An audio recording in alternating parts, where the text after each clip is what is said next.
మురిగే మనుషులు. రచన శ్రీహరికృష్ణ. కృష్ణానగర్ 5వ వీధిలో ఉండే రామారావు గారు, వీరారెడ్డి, గురునాథం, కార్తికేయ, మస్తానరావులకు ఎవరికి వాళ్ళ ఇంట్లో వాళ్ళతో ఏ ప్రోగ్రాం లేకపోతే ఖచ్చితంగా అందరూ కలిసి శని ఆదివారాల్లో సాయంత్రం 6 గంటల నుండి 8:30 వరకు పక్క వీధిలో ఉండే పార్కులోనో, గుడిలోనో, ఖాళీ స్థలంలోనూ కాలక్షేపం చేయడం గత 5 సంవత్సరాల నుంచి జరుగుతూనే ఉంది. వాళ్ళ సంభాషణలో అదని లేదు, ఇదని లేదు, అన్ని విషయాలు దొరుకుతాయి. ఏంటి రామారావు గారు, ఏంటి డల్గా కనపడుతున్నారు? డల్గానా? లేదే, బాగానే ఉన్నాను. కాకపోతే ఎందుకో ఇవాళ తొందరగా నిద్ర వస్తుంది. రాత్రి సరిగ్గా నిద్రపట్ల. కుక్కలు తెగ అరిచాయి కదా, నిద్రంతా పాడైపోయింది. అవునండి బాబు, నాకు కూడాను. బాగా ఎక్కువయ్యాయి మన వీధిలో కుక్కలు. మున్సిపాలిటీ వాళ్ళకి కంప్లైంట్ ఇవ్వాలి. పక్క వీధిలో ఒకటి అరుస్తే చాలు, ఇవి మొత్తం తెగ అరుస్తాయి. కనీసం అరగంటన్నా మురుగుతూనే ఉంటాయి. అందులో ఏదో ఒకటి ఏడుస్తున్నట్టుగా అరుస్తుంది. ఛై ఛై ఛై ఛై అంటూ వీధిలో వాళ్ళు ఎవరో ఒకళ్ళు అదలింపులు. కుక్క ఏడిస్తే ఎవడో పోతాడని, యమధర్మరాజు దానికి కనబడితేనే అలా అరుస్తాయి అని ఒక వేధవ సెంటిమెంటు ఈ జనాలకి. కాలనీ అసోసియేషన్ ఉన్నదన్న మాటే కానీ దండగా ఏం పట్టించుకోరు. రేపే కంప్లైంట్ ఇవ్వాలి అన్నారు వీరారెడ్డి గారు. బాగుంది ఇవాళ టాపిక్.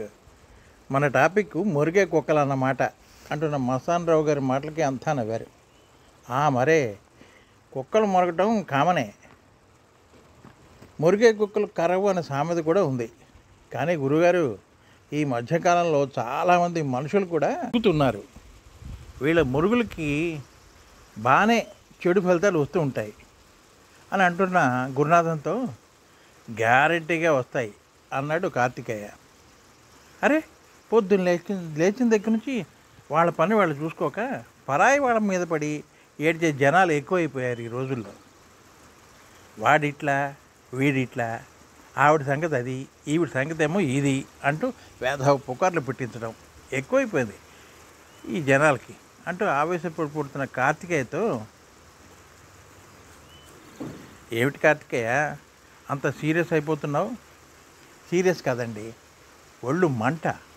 అనవసరంగా ఆవేశపడిపోతుంటారు కొంతమంది అన్నాడు. అవునండి, ఈ ఆవేశాల నుంచే అనర్థాలకి దారితీస్తుంది. ప్రతి వాడి ఆవేశంలోంచే వాడి చేతకానితనం, వాడి అసమర్థత, వాడి దురదృష్టం అన్నీ పుట్టుకొస్తాయి. అవతలి వాళ్ళపై లేనిపోని కల్పించి వాళ్ళు బాధపడుతుంటే చూసి సంతోషపడే సునకానందం పొందేవాళ్ళు చాలామందే ఉంటారు.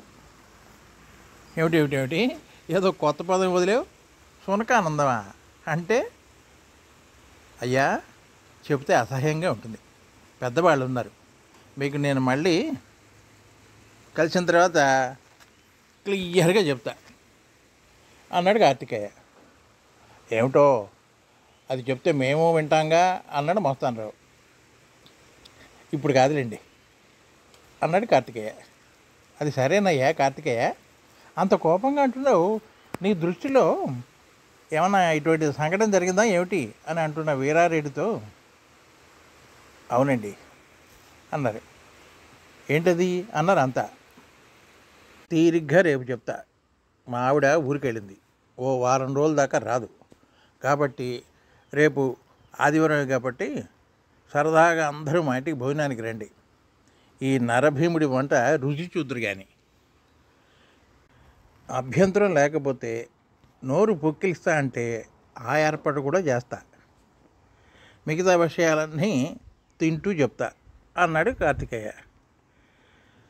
దేంట్లో మొహం ఆడపట్టం ఎందుకు, పొక్కిలిద్దాం అన్నారు 2-3. అయితే రేపు అన్నీ ఏర్పాటు చేస్తాను, తొందరగా వచ్చేయండి అన్నాడు. మర్నాడు అంతా కార్తికేయ ఇంటికి చేరుకున్నారు. వారు వచ్చేటప్పటికే వంటంతా సిద్ధం చేసి టేబుల్ మీద సర్దేసి రెడీగా పెట్టాడు. అవును, పుక్కిలిస్తూ భోంచేద్దామా లేక పుక్కిలించిన తర్వాత భోంచేద్దామా అని అడిగాడు కార్తికేయ. పుక్కిలించిన తర్వాతే భోజనం అన్నారు అంతా. కార్యక్రమం అంతా అయిన తర్వాత, అబ్బో చాలా ఐటమ్సే చేసావు, టమాటా పప్పు, వంకాయ కూర, మజ్జిగ పులుసు, కొత్త ఆవకాయ, మాగాయ, అప్పడాలు, అబ్బా ఇంత ఓపిక ఎక్కడదండి బాబు మీకు అంటుంటే ఓ నవ్వు నవ్వి, మొహమాట పడకుండా తినండి అంటూ కొసరి వడ్డిస్తున్నాడు. నువ్వు కూడా కూర్చోరాదు అంటే, లేదు లేదు లేదు, మీరు శుభ్రంగా తినండి, తర్వాత నేను తిరిగ్గా తింటా. గెస్ట్ ఫస్ట్ అన్నారు కదా, మీకు వడ్డిస్తా అన్నాడు. ఐటమ్స్ ఎలా ఉన్నాయో ఏమో, ఐటమ్స్ బాగా లేకపోతే నన్ను మాత్రం తిట్టుకోకండి అన్నాడు. మా ఆవిడికి చెప్పకుండా ఉంటానంటే ఓ విషయం చెప్తాను నీకు, దానికంటే బ్రహ్మాండంగా చేసావు వంట, సూపర్ అన్నాడు గురునాథం. కొసరి అన్నం పెట్టడం కూడా పెద్ద కళ. కొందరు పెడితే అర్ధాకలతో లేస్తాం, కొందరు పెడితే భుక్తాయాసంతో భోజనం చేస్తాం అన్నాడు వీరారెడ్డి.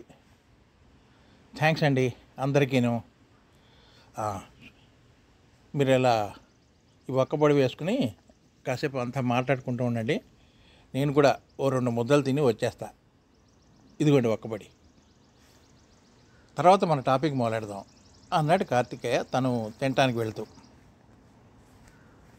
ప్రస్తుతం జనాలు చాలా మారిపోయారండి బాబు.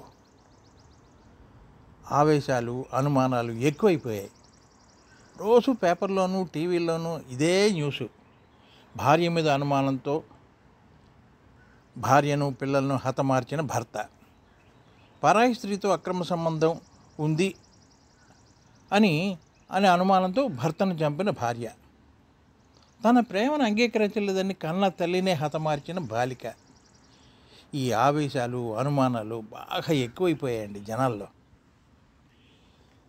3 సంవత్సరాల క్రితం నేను గుంటూరులో జాబ్ చేస్తున్నా. తర్వాత ఇక్కడికి ట్రాన్స్ఫర్ అయ్యి వచ్చా.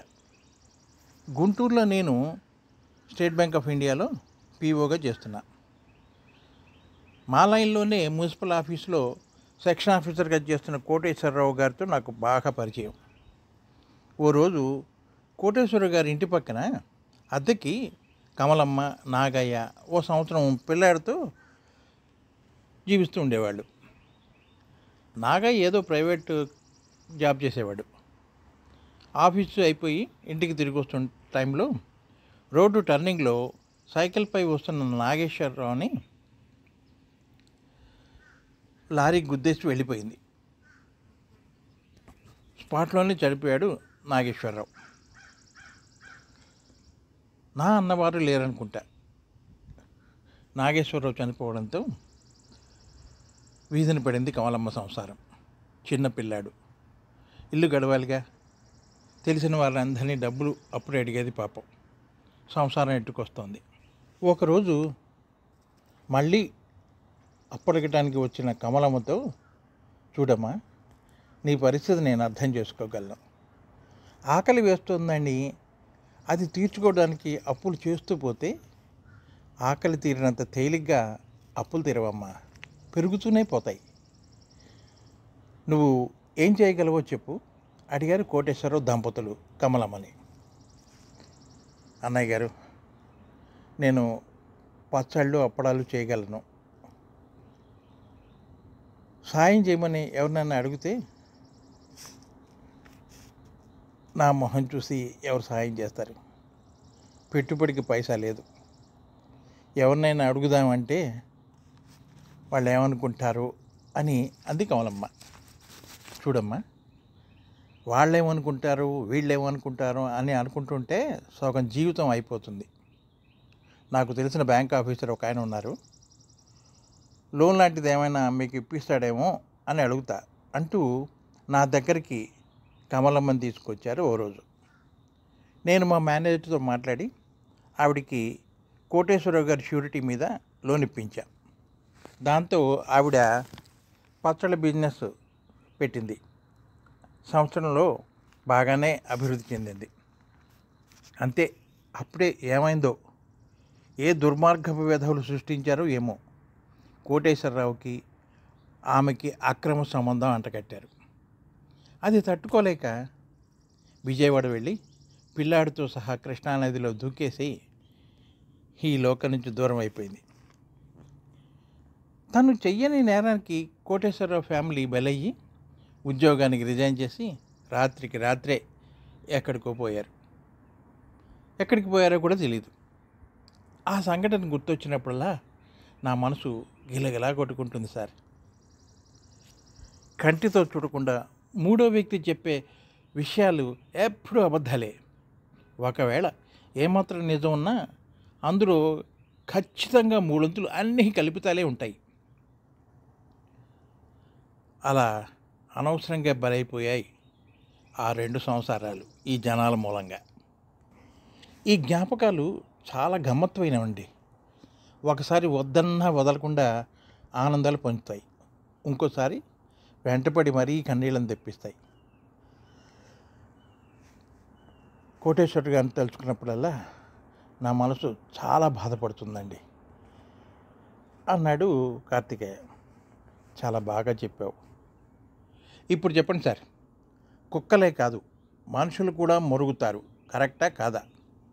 నా ముందు ఎవడైనా పరాయి వాడి గురించి మాట్లాడాడో చచ్చాడేవాడు.